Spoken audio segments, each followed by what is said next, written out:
Mexicana de Médicos en Formación, con varias publicaciones como autor en revistas internacionales. Y pues en este momento los dejo a su cargo, que disfruten la conferencia. Hola, muchas gracias Marisol por la calidad de presentación. Les voy a compartir mi pantalla.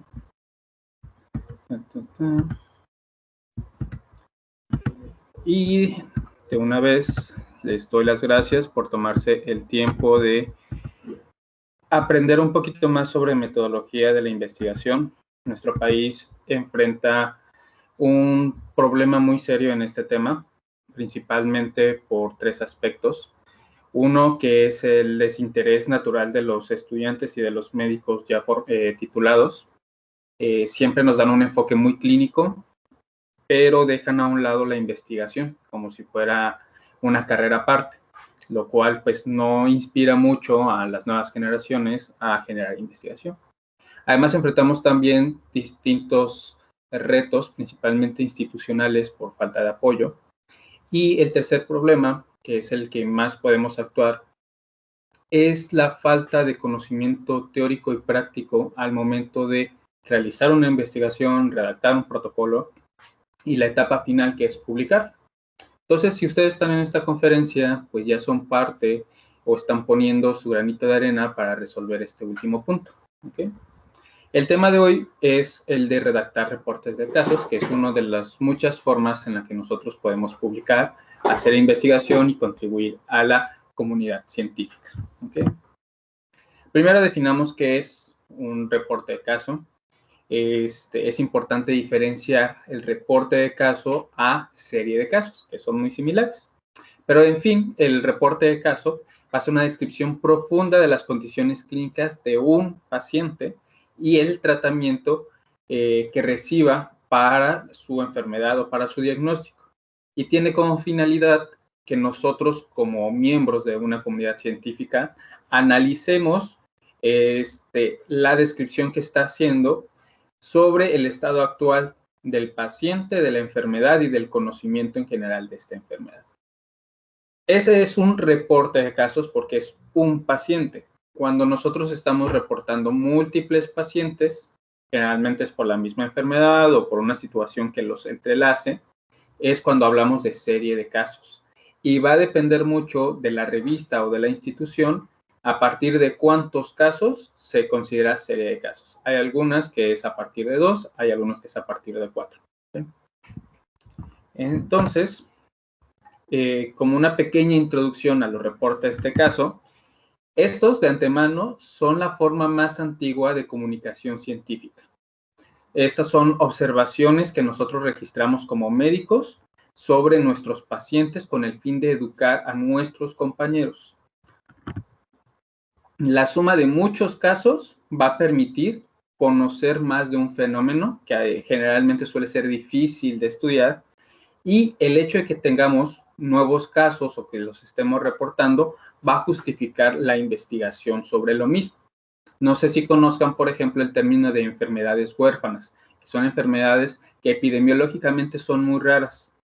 Si ustedes, por ejemplo, detectan un paciente en su estado, yo detecto uno en el mío, alguien detecta a alguien en un país vecino, y así sucesivamente, y vamos reportando de uno en uno, nos vamos a dar cuenta que tal vez una enfermedad estaba subdiagnosticada o la epidemiología no era lo suficiente buena. Cuando entonces empezamos a aprender los foquitos de aquí hay uno, aquí hay otro, damos entonces a entender que hay una necesidad de entender esta enfermedad, de estudiarla y de invertir en ella, porque no es tan huérfana como se pensaba. De lo mismo pasa con enfermedades que no son tan huérfanas, con enfermedades que no se reportan bien.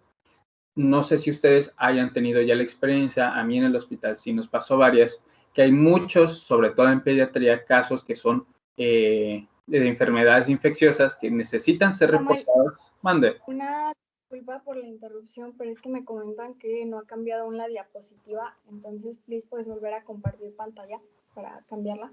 ¿Qué es lo que están viendo? Porque sigo en la de introducción, no me he movido de ahí. En cómo redactar un reporte de caso. O sea, la portada. Ajá. A ver. Ahora sí vemos la introducción. ¿Y ahí está cambiando el texto? No está en modo pantalla completa, pero ya vemos la introducción. Vemos todo el texto. ¿Y cambió la diapositiva? Ahorita seguimos en introducción. Ok. Entonces, aquí ya ven cómo se mueve el texto. Sí, ya es pantalla completa y ya acabamos de ver 2 de 3 párrafos. Excelente. Entonces ya está resuelto. Les decía, entonces hay muchas enfermedades que por ley, por norma, deben ser reportadas a epidemiología para hacer un cerco sanitario, para ver cuáles son los casos índices, etcétera, etcétera. Y muchos doctores, por pereza, no lo reportan y lo reportan como enfermedad en estudio o eritemas sin agente etiológico definido, etcétera, con tal de no hacer este tipo de reportes. Entonces, como les digo, hay una gran deficiencia en esto y si ustedes o nosotros en conjunto tomamos un papel más activo en el reporte de casos, tanto de forma epidemiológica como de forma de carteles científicos y como en modalidad de artículo, permitimos que el dinero, sobre todo el dinero de las instituciones de salud, se mueva de forma más justa a enfermedades que casi no reciben presupuestos. ¿Okay? Hay que ponernos en el papel, en los zapatos del paciente y pensar si es justo que porque haya pocos casos reportados, no merezca que mi enfermedad que está limitando mi calidad de vida no esté recibiendo atención de la industria farmacéutica para desarrollar un fármaco que pueda mejorar mi situación o que haya un nuevo aparato, que haya nuevas técnicas o simplemente que el médico sepa qué me está pasando. ¿Okay? Entonces, pues esto habla de la importancia de este tipo de investigaciones. ¿Ok? Esta pirámide es la que nos habla sobre la importancia entre comillas, de los tipos de investigación. Es entre comillas porque obviamente cada aporte es importante y cada aporte va formando una piedrita en esta gran pirámide de la investigación y del saber. Sin embargo, no es lo mismo que yo sustente mi práctica clínica con un reporte o incluso una serie de casos, y con eso yo tome mis decisiones sobre mi paciente, a que yo tome un metaanálisis donde se estudiaron 2,000, 5,000, 10,000 pacientes en 20 países y se estandariza un protocolo y tengo información estadísticamente significativa, estadísticamente probada, para yo tomar una decisión a basarme en una serie de casos. No significa que esté mal, pero obviamente yo debería priorizar con qué voy a trabajar y voy a trabajar con lo mejor y con lo más consolidado, que en este caso serían los estudios randomizados en su modalidad como tal, como un estudio clínico o la suma de varios estudios clínicos que son las revisiones sistemáticas o un mejor que es el metaanálisis, que es la revisión de muchas revisiones sistemáticas. Entonces podemos ver que de lo más bajo es la experiencia de un experto. Su conocimiento, sobre todo en la parte de la medicina basada en evidencias, siempre tiene un papel importante. Es nuestra experiencia, la información y el paciente. Entonces, ustedes también pueden escribir, por ejemplo, cartas al editor, opiniones, comentarios, donde ustedes comparten su experiencia y es válido. Pero vamos a lo mismo, no me voy a basar en la experiencia de alguien cuando puedo basarme en un metaanálisis, ¿no? Luego siguen las investigaciones in vitro, que obviamente son importantes, pero no puedo aplicarlo in vitro en in vivo. Luego las investigaciones animales, no puedo aplicar al 100% lo que pasa en un animal que en un ser humano. Y ahora sí ya empieza aquí la situación con humanos, que son los reportes de caso. Entonces la información va escalando. Y cuando hablamos meramente de publicar, nosotros como estudiantes, generalmente así vamos a empezar o vamos a ir escalando en la dificultad. Y esto va a estar dado generalmente por las condiciones y por la facilidad de nosotros obtener información. Ya sea que nosotros, por ejemplo, participemos con un doctor en un experimento en el laboratorio, entonces publicamos. Aunque lo más sencillo, que no se incluye aquí, pero ahorita lo vamos a ver, es que nosotros hagamos revisiones bibliográficas, que sería todavía más, pues un poquito más básico, porque no implica, es gratis, es relativamente fácil y está al acceso de nosotros. Pero cuando nosotros nos vamos acercando a las partes finales de la carrera, puede empezar desde la parte clínica, cuando estamos teniendo ya las clases con pacientes, pero especialmente en el internado y en el servicio, ustedes se van a empezar a topar con pacientes que son muy interesantes, que ustedes cuando le están contando a su médico de base, él les va a decir como, esto nunca lo había visto o esto es muy raro. Y ustedes van a saber que ese paciente es un paciente digno de ser reportado. Ahorita vamos a ver ciertos criterios que nos permiten detectar qué casos sí y qué casos no. Pero de antemano, pues les voy poniendo que cuando se acerquen ya a esta etapa, va a ser principalmente a lo que ustedes van a tener acceso, que es reportar estos casos. Y cuando ustedes ya se titulen, no necesariamente ustedes pueden empezar desde ya, pero generalmente esa es la secuencia. Empiezan en la parte de como estudiantes, que es en la parte universitaria, por así decirle, empiezan con revisiones bibliográficas o narrativas o a veces sistemáticas, pasan a la parte clínica, que es el internado y el servicio, y empiezan con reportes de casos, y ya titulados empiezan a hacer investigaciones más complejas como casos y controles, estudios de corte y ya los metaanálisis, ¿no? Que van en secuencia de la complejidad. Y eso lo vemos en este diagrama. Si se dan cuenta, todo el conocimiento generalmente empieza con casos anecdóticos, luego con series de casos, y de las series de casos nos van a permitir diseñar estudios observacionales o experimentales. Ambos, tanto los experimentales como los no experimentales en cualquiera de sus modalidades, van a arrojar resultados que nos van a permitir hacer los metaanálisis, que son los estudios que pueden generalizar los resultados y predecir también este tipo de resultados. Sin embargo, todo empieza al fin de cabo con esto, con reportes de casos que nos permiten orientarnos. Si lo vemos con un escenario más de ya estoy seguro que están chale con el COVID, pero es lo más novedoso que tenemos y lo estamos viviendo. Lo más probable, no me consta, pero podría apostar lo que sea, lo primero que se publicó en COVID, ya sea en forma de artículo o no, fue el reporte de los pacientes que estaban raritos. Cuando se dan cuenta que en efecto sí son raros, es cuando ya empezamos a experimentar con ellos, empezamos a hacer pruebas moleculares, los empezamos a reportar, ya hay muchos casos, los empezamos a estudiar en conjunto y así se va generando la información y hoy en día ya contamos con metaanálisis. Pero al principio lo que se contaban eran reportes de caso. Bueno, entonces, ¿cómo podemos saber si nuestro paciente es como que digno de ser publicado? No todos los casos son publicables. Siempre publicamos, independientemente del tipo de estudio, vamos a publicar cosas que sean pragmáticas, que sean funcionales, que resuelvan algo o que sirvan para hacer algo. Entonces, si a ustedes les llega a su consultorio un niño con influenza y pues es la influenza del libro, obviamente no lo van a publicar. A lo mejor pueden llenar un reporte que les pide su institución, pero una revista no se los va a aceptar porque pues no está aportando nada.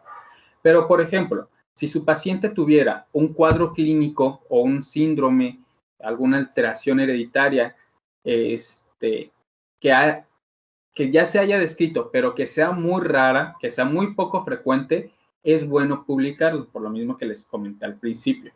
Sin embargo, siempre hay que tratar o hay que verificar qué tan raro es, porque hay enfermedades que a lo mejor es una en 100,000 y ustedes dirán, es muy raro, pero la verdad es que para cuestiones médicas, 1 en 100,000 no es tanto, pero a lo mejor 1 en 1,000,000, 1 en 3,000,000, bueno, entonces sí es muy raro. A lo mejor hay enfermedades, por ejemplo, este parásito come cerebros, es no recuerdo el nombre, pero pues así todos lo conocen como el parásito come cerebros. Existen cerca de 60 casos en América. Entonces, sí se ha descrito, pero históricamente hay muy pocos casos reportados. Entonces, bueno, es un ejemplo de algo que si ustedes se topan, lo pueden publicar. Pero hay ciertas enfermedades genéticas que a pesar de que no son poco comunes, pues la verdad es que ya hay mucha información de ello, su paciente a lo mejor coincide con todo esto y no aporta nada, y va a ser muy difícil que lo reporten. Entonces, el hecho de que tenga una incidencia muy baja no es un sinónimo de que sea publicable y que se los vayan a publicar. Lo idóneo es que cumplan con 2 o 3 criterios, ¿no? Entre más criterios de estos que les tengo aquí presentes, pues va a ser más fácil que lo publiquen. Con uno, pues las probabilidades son de 50-50. Entonces, generalmente esto es lo que más les dicen. Si es una enfermedad rara, publíquenlo. Pero les comento, y que les quede bien claro para que no se lleven desilusiones, que porque sea raro no es sinónimo de que lo van a aceptar. Un segundo criterio es que el síndrome o enfermedad, a pesar de que sea poco frecuente o que sea más o menos frecuente, tenga cierta dificultad para ser diagnosticado. Es decir, la enfermedad existe, se conoce, se sabe, pero siempre tienen problemas para diagnosticarla. Entonces, ustedes dan con el diagnóstico a pesar de que la frecuencia de que se diagnostique es rara, entonces ustedes sí pueden o sería bueno que lo publicaran. Si ustedes también, el tercer criterio, identifican que su enfermedad está teniendo una manifestación que no es común o que no ha sido reportado, que sería todavía mejor, ustedes deberían publicar. Si el paciente, ustedes lo meten a un protocolo o casualmente da una coincidencia en la cual ustedes hacen algo distinto a lo que se describe para su tratamiento y le funciona, se publica. Esto quiere decir que a lo mejor acaban de crear un nuevo medicamento y está en fases de pruebas y ustedes metieron a su paciente ese protocolo, lo pueden publicar si es que la farmacéutica está de acuerdo o a lo mejor, por ejemplo, ustedes hace un año son médicos que están tratando COVID y dicen, pues le voy a dar ivermectina y resulta que sí, le fue bien al paciente.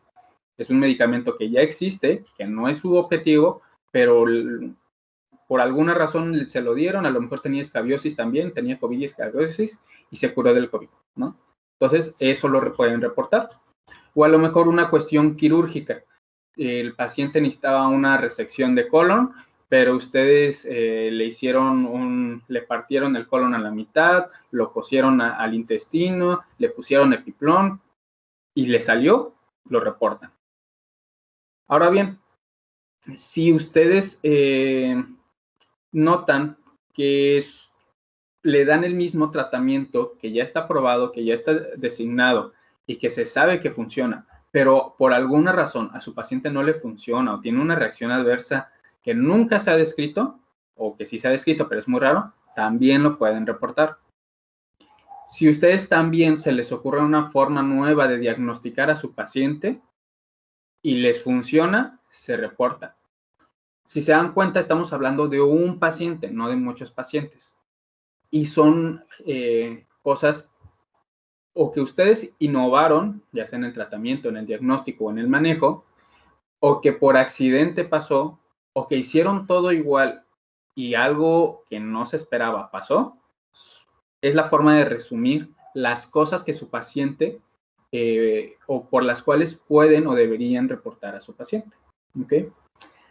También si se llega a morir, a pesar de que todo siguió igual y fue como que algo muy súbito, también. O si el tratamiento fracasa, a pesar de que hicieron todo, también lo pueden reportar. Son dos situaciones que no son tan comunes, porque generalmente se debe de cubrir todo. Es decir, yo tengo a mi paciente con la enfermedad de X, a la cual se sabe que hay que hacer el procedimiento A, B, C y D, y le hacen el A, B y C y D, y no se cura. Ustedes tienen que buscar todas las causas de las cuales pudiera intervenir el tratamiento para que no se curara y probarlo, lo cual es muy difícil, tratar de como cubrir todas las variables del por qué no. Entonces, pues esas son un poco más raras, pero también podrían ser algún buen criterio para que lo publiquen. Hablemos de las partes que tiene un reporte de caso. Las partes pueden variar un poco respecto a la revista a la cual ustedes lo dirijan, pero por si acaso, estas son las generales. Hay algunas revistas que pueden tener subsecciones muy específicas para ellas y estas subsecciones específicas suelen estar en la parte de descripción de los casos. También pueden cambiar los títulos. por ejemplo, en lugar de descripción del caso, la revista le diga como información clínica o datos del paciente, etcétera, ¿no? Pero a grandes rasgos, estas son las partes que se sugiere tenga un reporte de caso, que es un buen título, un resumen o abstract, una descripción del caso, una introducción, una discusión y o comentarios y las conclusiones y o recomendaciones que dan para este tipo de casos. Ahorita vamos a ver cada uno de estos, pero deben de saber que la mayoría de los tipos de publicaciones, llámese reporte de casos, revisiones sistemáticas, revisiones bibliográficas, existen checklists estandarizados que permiten a los autores, a los lectores y a los editores de las revistas garantizar que los trabajos se evalúen de forma sistemática y con los mismos criterios. Generalmente lo hacen consorcios de editores, lo hacen consorcios de asociaciones médicas, puede variar, pero generalmente se encuentran estandarizadas. La más recomendada para los casos clínicos o la serie de casos se llama CARE, ¿okay? Y ahorita mientras veamos cada una de las partes, les voy a ir mencionando cuáles son las cosas que como editores se revisan y son las que corresponden a este checklist, ¿no? Entonces, empezando con el título, debe ser claro y atractivo. Debe incluir las palabras claves y relevantes que permitan su rescate de forma electrónica. ¿A qué nos referimos a esto? Ustedes ahorita deberían estar pensando como futuros autores, pero si ustedes también piensan como lectores, tienen que pensar de qué manera ustedes buscarían el artículo. Es decir, si un doctor para alguna clase o están viendo un paciente les piden, búsquenme un artículo de este tema, ¿cuáles serían las palabras que ustedes pondrían para encontrar la información? Y esas serían más o menos la idea de a qué nos referimos con que permitan el rescate. Casi siempre les van a dar la recomendación de que sea un título muy claro, que sea muy objetivo, que se entienda todas las partes y que sea corto, ¿no? Pero yo aquí les voy a dar un mal consejo. Abro un paréntesis, no graben esta parte. Y este es un anticonsejo. ¿Por qué? Porque siempre les van a decir que no sean, que no hagan títulos clickbait. Pero la verdad es que, pues es lo que más les va a servir. ¿Por qué? Si a ustedes les gusta mucho la investigación y les gustaría dedicarse a esto, hay ciertos parámetros que van a indicar qué tan buenos investigadores son, ¿no? Obviamente, la calidad de sus artículos, qué tanto están publicando, dónde están publicando, bla, bla, bla, bla, y así temas de respecto a la calidad de sus artículos, pero sobre todo, el número de citas de sus artículos va a ser lo que más marque el peso que ustedes tengan como investigadores, ¿no? A lo mejor ustedes pueden ser una máquina de artículos donde están publique, publique, publique, publique, pero nadie los lee. Entonces, su parámetro en cuestión de cantidad, pues va a estar elevado, pero lo que muchos lugares revisan es la cantidad de citas. Y la cantidad de citas va a depender de cuánta gente lea su artículo. Y cuánta gente lea su artículo va a depender del título. Entonces, eso es lo que primero hagamos una revisión consciente o inconsciente. Lo que más nos va a indicar si el artículo lo leemos o no va a ser el título. Entonces, si ustedes le pueden dar ahí como que un arreglillo a su título para que sea atractivo y nos dé curiosidad leerlo, mejor, ¿no? Pero siempre traten de que igual, aunque sea medio ahí, medio truculento, que tenga medio clickbait, que trate de cumplir aún así con todas estas cuestiones, ¿no? Que sea claro, que sea atractivo y que tenga las palabras claves del trabajo, ¿okay? Entonces aquí cerramos el paréntesis del anticonsejo, podemos seguir grabando. Y la cosa que el checklist checa es que contenga la palabra o la frase reporte de caso o informe de caso, ¿ok? Entonces pueden poner, paciente que cae de 15 pisos de altura y no tiene fracturas, punto, reporte de caso, ¿no? Entonces, el título que ustedes quieran y luego reporte de caso o al principio. Si no tiene reporte o informe de caso, les van a quitar puntos en el checklist. Entonces, esto sí es así como que vital. Ahora hablemos del resumen. Como en todos los artículos, es una descripción muy general de lo que va a abordar el artículo y debe de incluir la información de todos los subtemas que veamos. Esto también, después de leer el título, generalmente lo que lee el lector es el resumen, ¿no? Entonces, si el resumen está bien hecho y tiene las partes más vitales que permitan retener la atención y el interés del lector, los van a citar mucho. ¿Qué es lo que checa el checklist? Que describan si es un único caso o si son varios y qué aporta a la literatura. ¿Cuáles son los síntomas del paciente y los hallazgos clínicos? ¿Cuáles fueron, obviamente, cuál es el diagnóstico y cómo llegaron a él? ¿Qué tratamiento o intervenciones le dieron y qué resultado tuvo el paciente? Cuando hablamos de otros artículos, nosotros resultados es lo que encontramos, la información hallada, las partes matemáticas, etc. Los reportes de casos y serie de casos siempre se manejan distinto a todos los otros artículos. Entonces, para cuando nosotros estamos hablando de serie y reporte de casos y hablamos de resultados, nos referimos a cómo le fue. Se curó, se enfermó, no se curó pero le fue bien, se curó y luego le fue mal, se murió. El desenlace que tuvo el paciente, ese es su resultado. Entonces, ¿cuál fue el resultado del paciente? ¿Okay? Y ¿qué lecciones ustedes como médicos aprendieron con esto? Y qué es lo que ustedes tienen como intención que el lector aprenda cuando lea su caso clínico. Como les dije al principio, los reportes de caso tienen mucha índole de enseñanza. Tratamos de que nuestros compañeros aprendan lo que nosotros aprendimos con este caso difícil, porque sabemos que también va a ser muy raro que ellos lo encuentren. Entonces, no queremos que se retrase el conocimiento.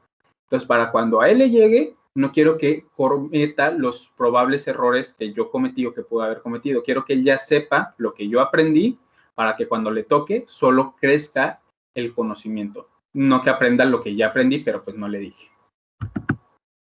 Ok, la introducción. La introducción sirve para hacer o para dar un contexto de la enfermedad o de qué vamos a hablar. Muy lógico, ¿no? Como en todos los artículos.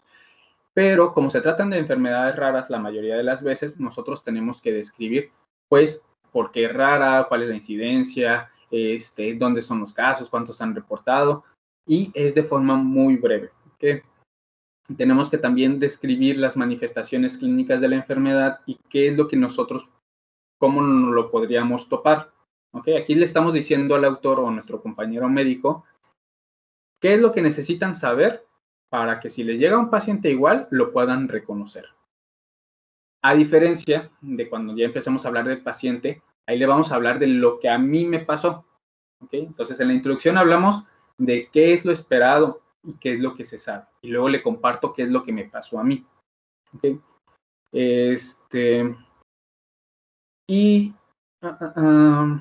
Lo que checa el checklist es que que contenga un breve resumen de los antecedentes del caso.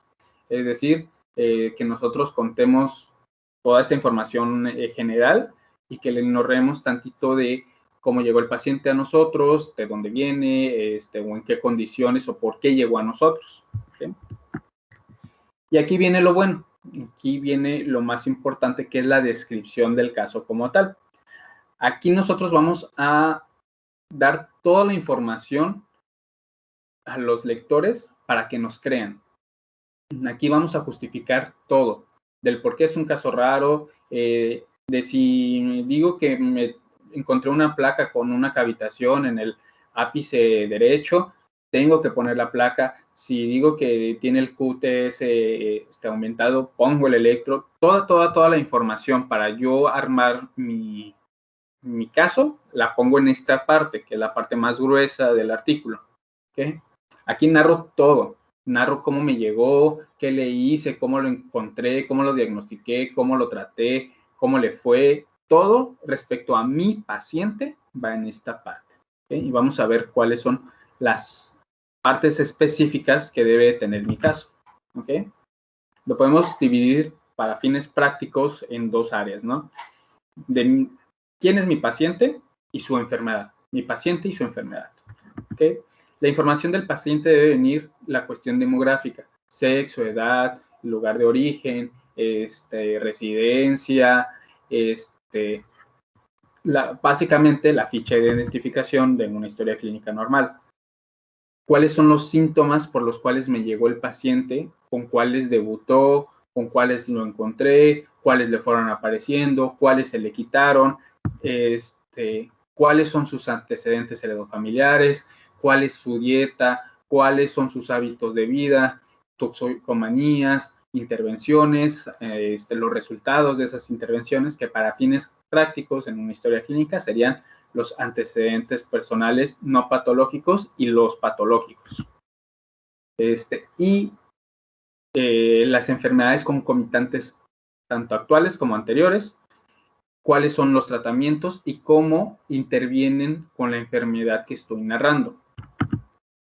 Ahora bien, los hallazgos clínicos.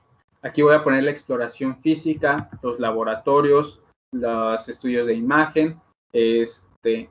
Todavía no estoy armando aquí el diagnóstico, pero sí voy a proporcionar toda la información de mi paciente médica. Es decir, yo lo que quiero con mi reporte de caso es que el lector tenga la información suficiente para que pueda imaginarse a mi paciente, para que él mentalmente, en un ejercicio mental, pueda abordar a mi paciente como si lo estuviera viendo ahí. Que si yo fuera un interno y me preguntan, ¿y cuánto está su saturación? Yo ahí ya la tengo. Que me diga, pídele una placa, yo ya se la pedí. Es ese mismo ejercicio que nosotros hacemos en el hospital, pero en un texto. ¿Okay? Se recomienda poner un calendario o un cronograma donde describamos cómo fue evolucionando nuestro paciente.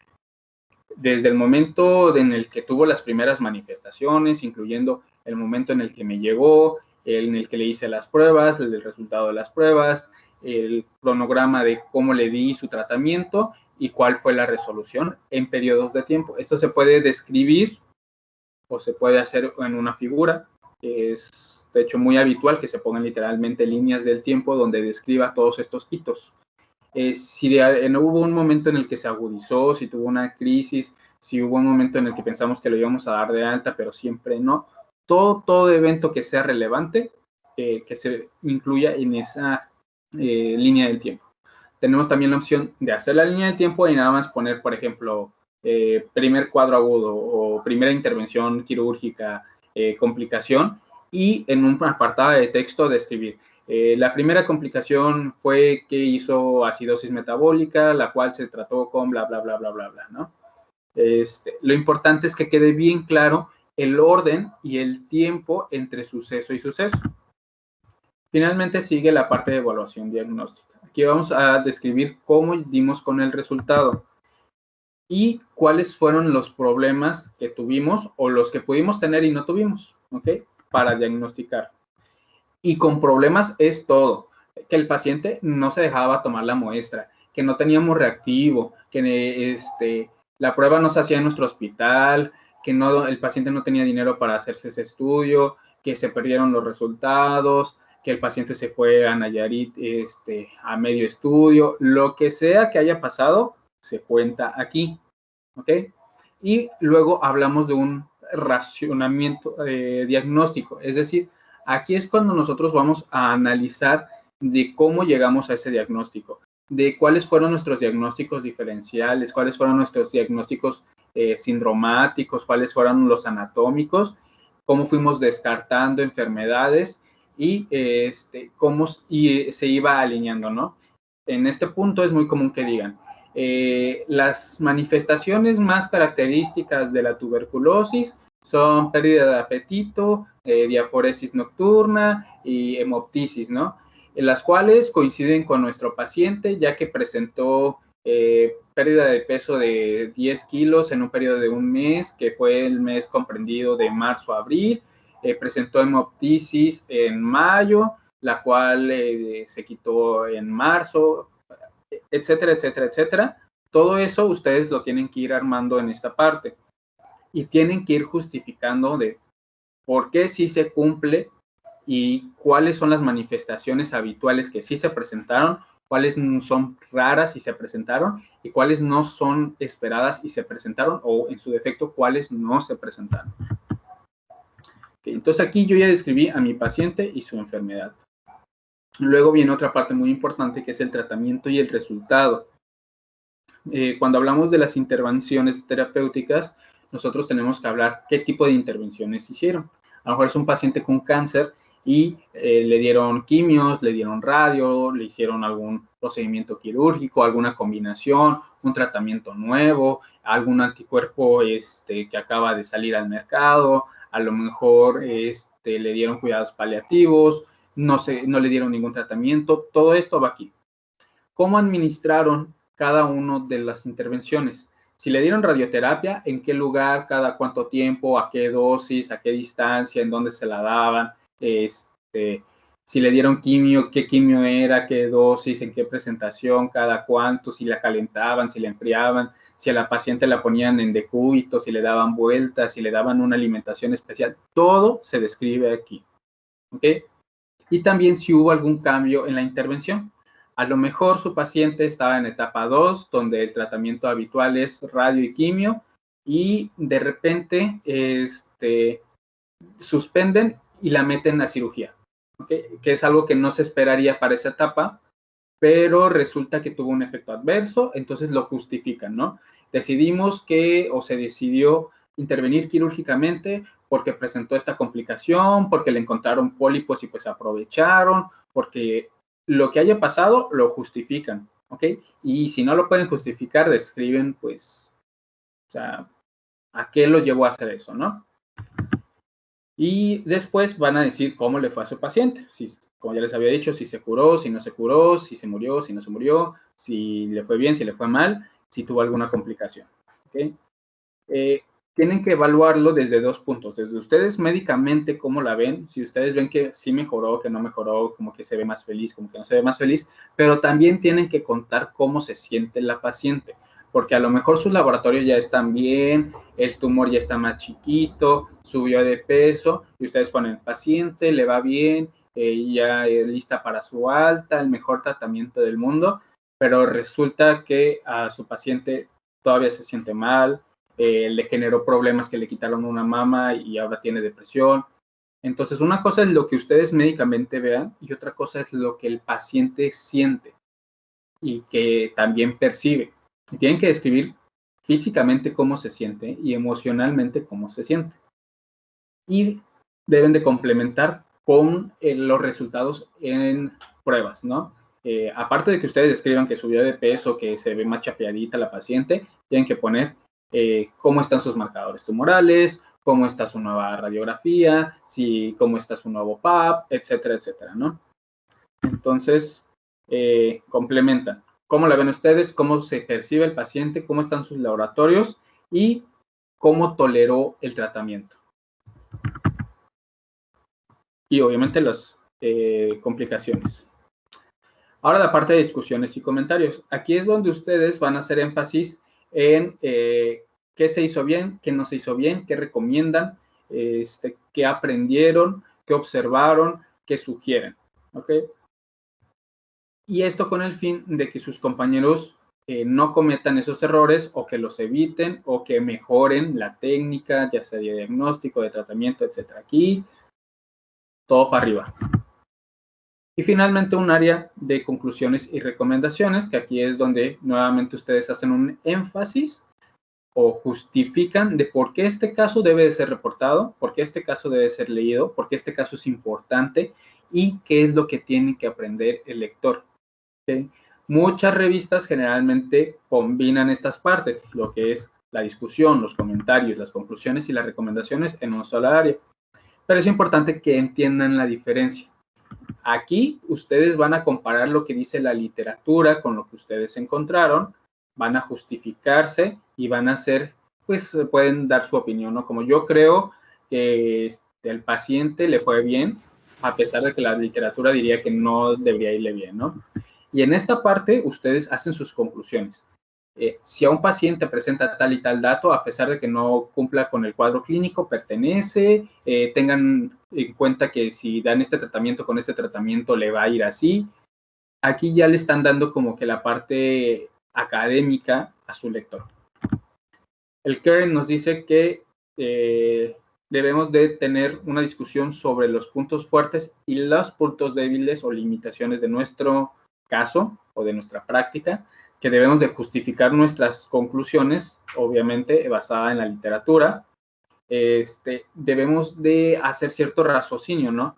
Si la literatura me dice esto y a mí me pasó esto, ¿por qué creo o qué es lo más probable del por qué me pasó? O si la literatura dice que me pasó esto y a mí no me pasó, ¿por qué creo que pasó? ¿Okay? Y finalmente discutir lo que dice la literatura con lo que me pasó a mí. A lo mejor veo que un autor dice que lo más recomendado es que la paciente esté acostada de ladito, ¿no? Pero ustedes con su paciente vieron que la forma en la que más alivia su dolor es que esté acostada boca arriba. Entonces ustedes ponen que a lo mejor su paciente, la paciente del doctor que decía que estaba de ladito, tenía una úlcera en la espalda, ¿no? Y por eso a ellas le iba mejor, pero en general, si la paciente no tiene una úlcera, mejor que esté acostada boca arriba, ¿no? Por decir un ejemplo. Entonces ustedes tienen que justificarse, discutir lo que dicen los otros y justificar el cómo actuaron y el por qué. Otras recomendaciones que no son alguna sección específica de un reporte o que muchas revistas no les piden, por ejemplo, las palabras clave, hay algunas revistas que les piden y hay otras revistas que se las asignan. En el caso de que se las llegaran a pedir, la recomendación es que sean de 2 a 5 palabras y que una de esas incluya la palabra reporte o la frase reporte de caso. Otra parte que no todas las revistas piden, pero que sí se evalúa, es la perspectiva del paciente. Que narren o que describan cuál fue la vivencia desde el paciente. O sea, que describan, vayan con su paciente y le digan, señora, ¿usted cómo describiría su experiencia con esta enfermedad? ¿No? Y lo que se lo digan, lo que les cuente, narrarlo en esta parte. Y finalmente, esto es vital, es algo que obviamente revista, pero es una parte fundamental. Si no tienen el consentimiento informado, no lo pueden reportar. Así sea anónimamente, no lo pueden reportar.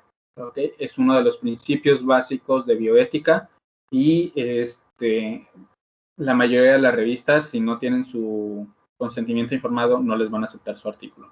Entonces, siempre es algo que yo siempre hacía en el internado, siempre traía conmigo un consentimiento informado. Por si encontraba algo raro, rápido iba con el familiar o con el paciente, fírmeme aquí y queremos publicar y bla, bla, bla, ¿no?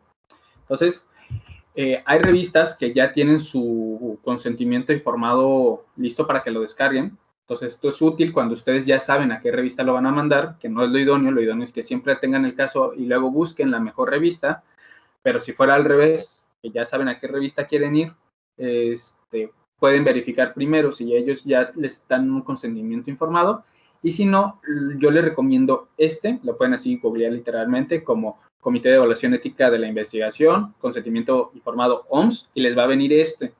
Este está muy padre porque les describe, no es como que un machote como tal, sino que les va diciendo cuál es la manera correcta de redactar.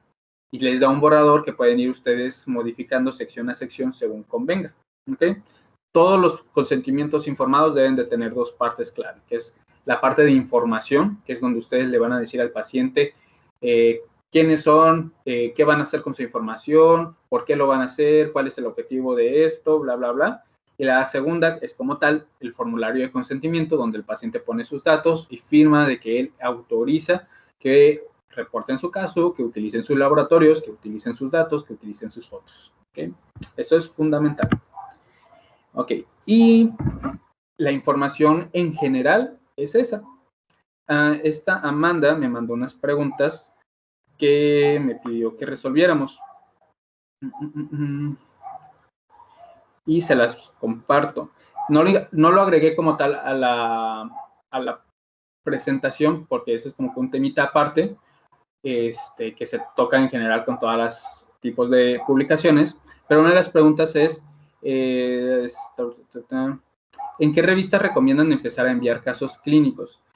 Esto no hay una recomendación como, les recomiendo esta revista de casos clínicos porque es muy buena, ¿no? Eso va a depender mucho de su situación individual, tanto suya como de investigadores, como de su paciente. Porque a lo mejor ustedes tienen un padecimiento que es oncológico, entonces lo idóneo es que lo reporten en una revista de oncología, ¿no? Es pues como que la lógica a seguir, pero sin embargo ustedes como estudiantes lo más fácil es que reporten en una revista estudiantil, ya sea la de su universidad, a la de la asociación, la de CIMEF, la Internacional de Médicos en Formación, pero no es una regla, ¿ok?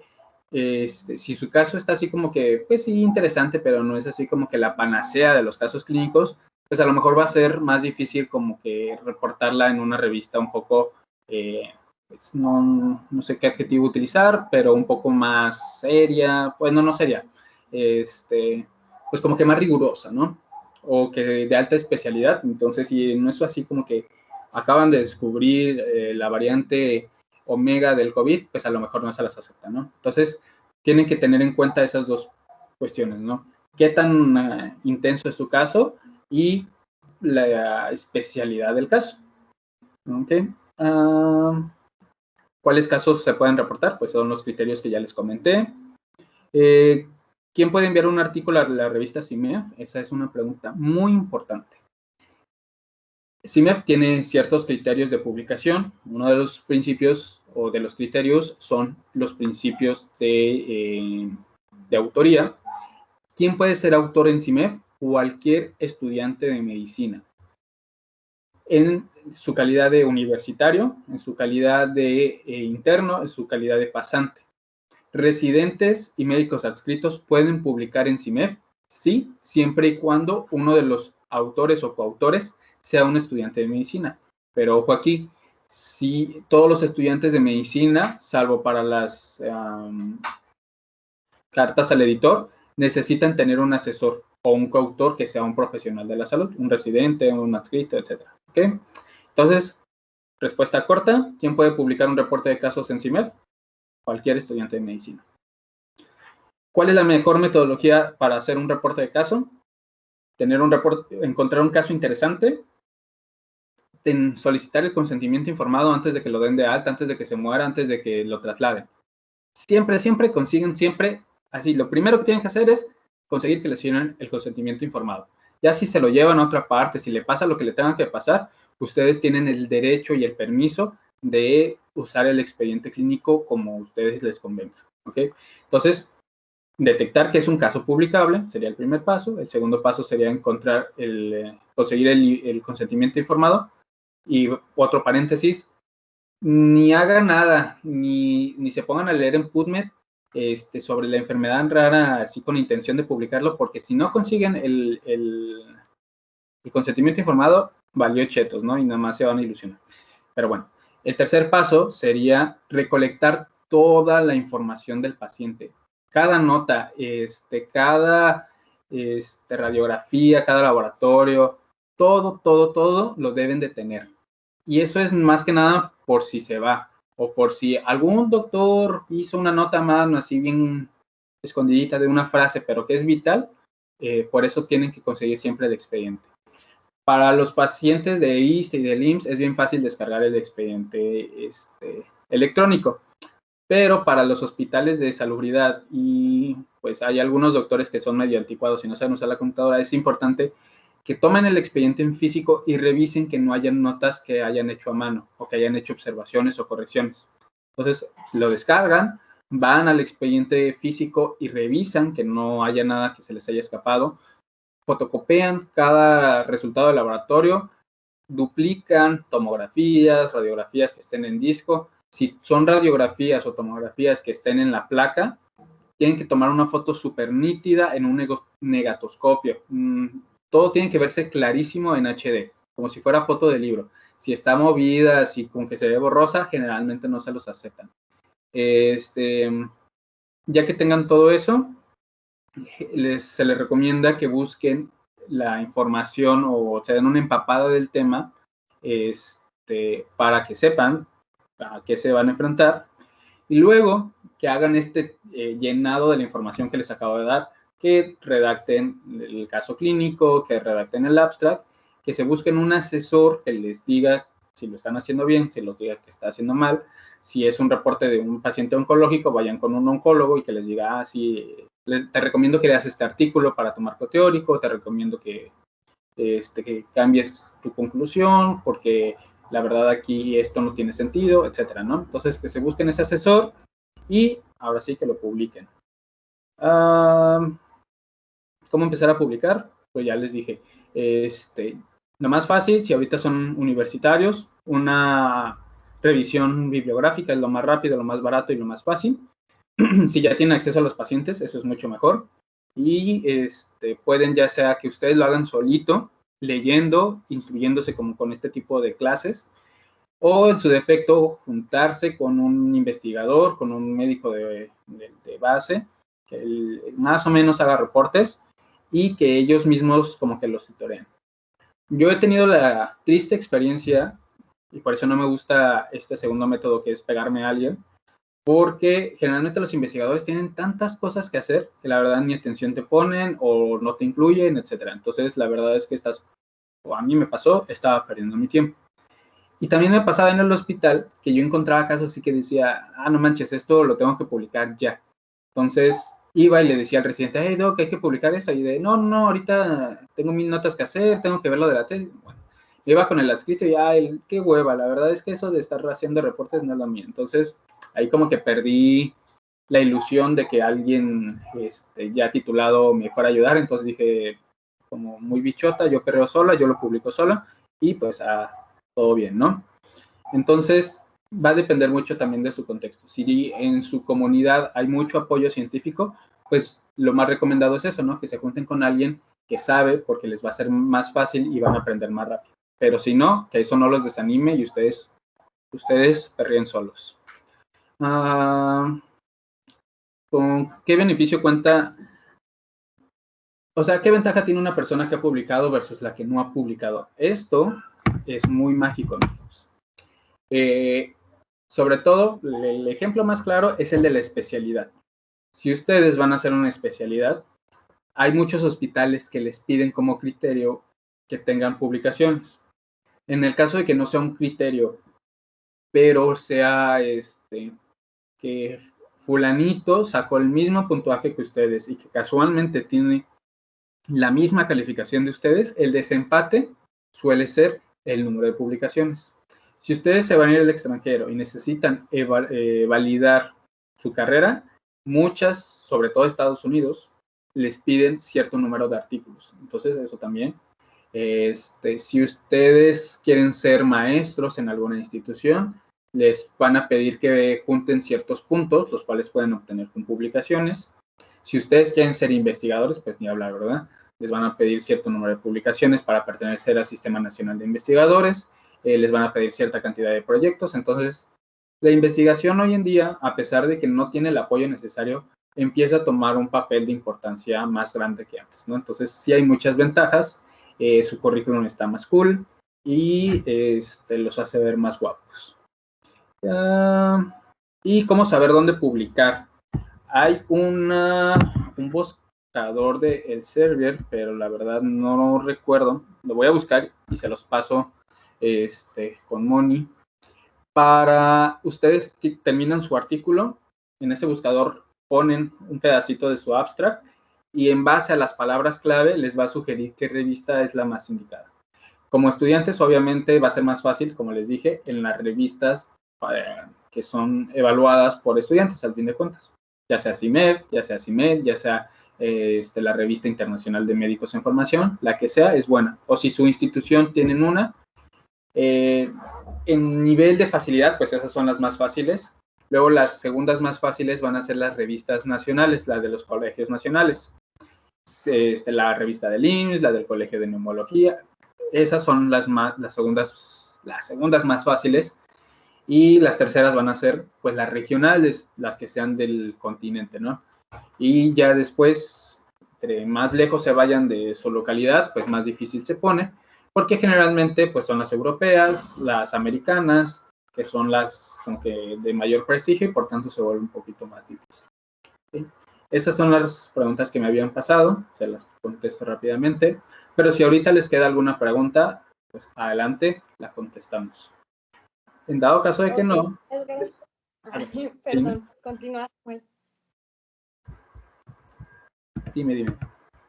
No, bueno, te estaba diciendo, esa sería nuestra sección de preguntas y respuestas, y pues ya que estamos en esa sección, también te voy a hacer otras dos